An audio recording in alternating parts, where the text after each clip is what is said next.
தூய லூக்கா எழுதிய நற்செய்தியிலிருந்து வாசகம். அதை குறித்து அவர்கள் குழப்பமுற்றார்கள். அப்பொழுது திடீரென்று மின்னலை போன்று ஒளி வீசும் ஆடை அணிந்த இருவர் அவர்களுக்கு தோன்றினர். இதனால் அப்பெண்கள் அச்சமுற்று தலை குனிந்து நின்று கொண்டிருந்தனர். அவர்கள் அப்பெண்களை நோக்கி, உயிரோடு இருப்பவரை கல்லறையில் தேடுவது ஏன்? அவர் இங்கே இல்லை, அவர் உயிருடன் எழுப்பப்பட்டார் என்று கூறினார்கள். இயேசுவில் பிரியமான சகோதர சகோதரிகளே, உங்கள் அனைவருக்கும் அல்லேலூயா, கிறிஸ்து ஆண்டவரின் உயிர்ப்பு பெருவிழா நல்வாழ்த்துக்களை தெரிவிப்பதில் மகிழ்ச்சி அடைகின்றேன். இந்த நாட்களிலே நாங்கள் 40 நாட்கள் தவக்காலம் இருந்து தவ ஒருத்தல் முயற்சிகள் செய்து புனித வாரத்தை கடைபிடித்து நம் ஆண்டவர் இயேசு கிறிஸ்துவினுடைய பாடுகள் மரணத்தை தியானித்து இன்று அவர் சாவை வென்று வெற்றி வீரராய் உயிர்த்தெழுந்த உயிர்ப்பின் ஞாயிறில் நாம் அனைவரும் மகிழ்ந்திருக்கிறோம். இது ஒரு மகிழ்ச்சி. காரணம், எங்களோடு வாழ்ந்த ஒருவர் இறந்து போனால் அது கவலை, வேதனை, வலி. ஆனால் அவர் திடீரென்று உயிர்த்து விட்டார் அல்லது அவரை பார்க்கிறோம் என்று சொன்னால் ஒரு விதமான பூரிப்பு, ஒரு விதமான அதிசயம், அற்புதம் நிகழ்ந்திருக்கிறது என்று நாங்கள் எல்லோரும் மகிழ்ச்சி அடைவோம்.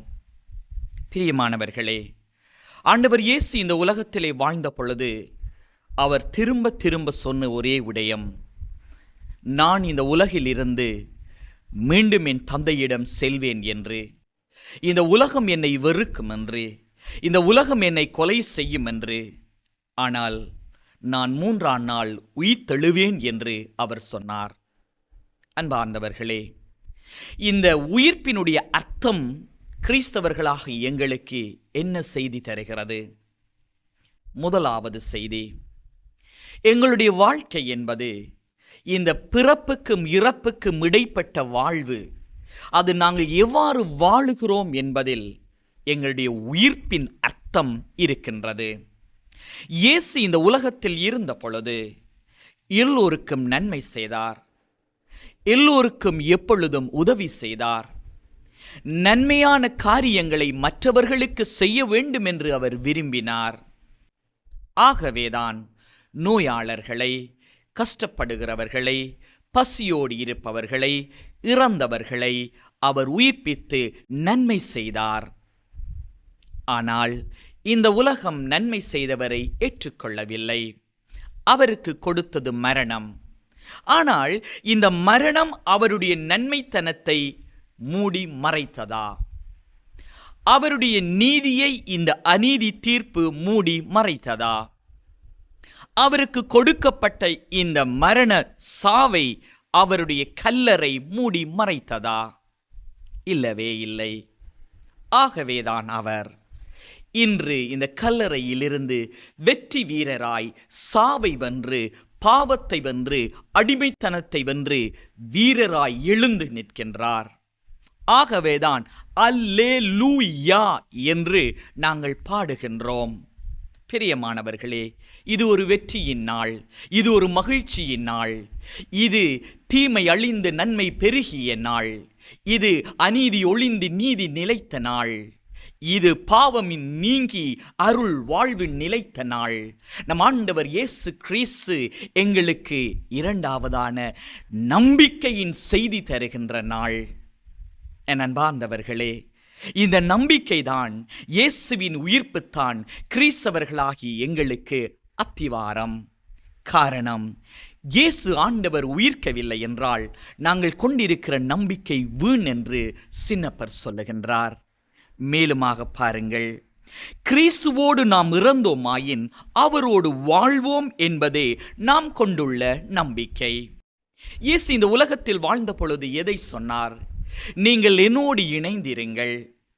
நீங்கள் என்னோடு இணைந்து இருக்கிற பொழுது ஒருவன் இறந்தாலும் உயிர் வாழ்வான் என்று சொல்லுகின்றார்.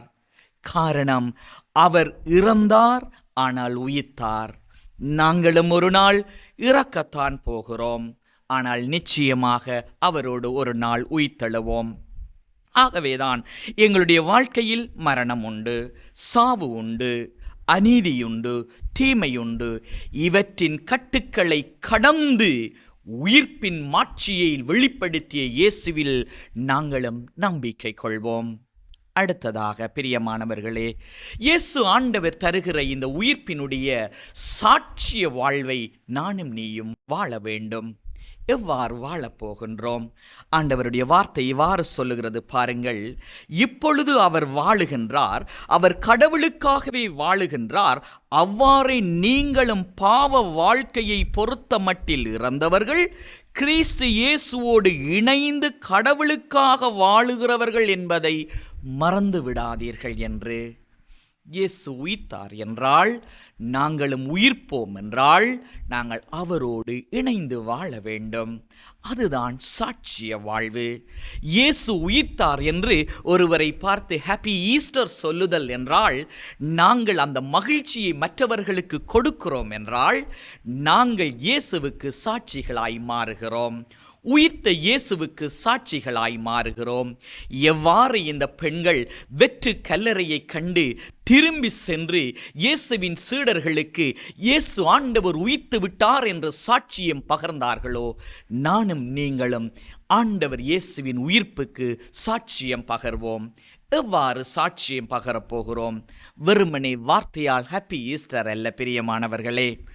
நாங்கள் தீமை விலக்கி நன்மை செய்கின்ற பொழுது, அநீதி நீக்கி நாங்கள் நீதியின்படி வாழுகிற பொழுது, மற்றவர்களுக்கு நன்மை செய்கிற பொழுது, மற்றவர்களுக்கு உதவி செய்கிற பொழுது, ஏனெனில் வார்த்தை சொல்லுகிறது, நீங்கள் என் சீடர்கள் என்பதை நீங்கள் செய்யும் காரியம் சுட்டி காட்டும் என்று.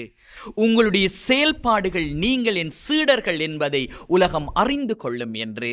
ஆகவேதான் உயிர்த்த ஆண்டவருடைய நம்பிக்கையில் வாழுகிற பொழுது அவருக்கு சாட்சியம் பகர்வோம். அந்த சாட்சியம் வீட்டிலிருந்து ஆரம்பிக்கட்டும். உன் தந்தையாய், தாயாய், சகோதரனாய், சகோதரியாய், மாணவனாய், மாணவியாய், இளைஞனாய், யுவதியாய், ஆசிரியராய் நீ என்ன தொழிலை செய்தாலும் நீ ஒரு கிறிஸ்தவன், நீ ஒரு கிறிஸ்தவள் என்பதை நீங்கள் உங்கள் செயல்களில் காட்டுங்கள். அதுதான் உயிர்ப்பின் மகிழ்ச்சி, அதுதான் உயிர்த்த ஆண்டவரின் சாட்சிய வாழ்வு. நாங்கள் அவ்வாறான ஒரு சாட்சிய வாழ்வை வாழுகிற பொழுது சாவிலிருந்து வெற்றி வீரராய் எழுந்த இயேசுவுக்கு சாட்சியம் பகருகின்றோம். அவ்வாறான ஒரு வாழ்க்கை நாங்கள் வாழுகிறது பாவத்தில் இருந்து அருள் வாழ்வுக்குள் கடந்து செல்லுகிற சாட்சிய வாழ்வை வாழுகின்றோம்.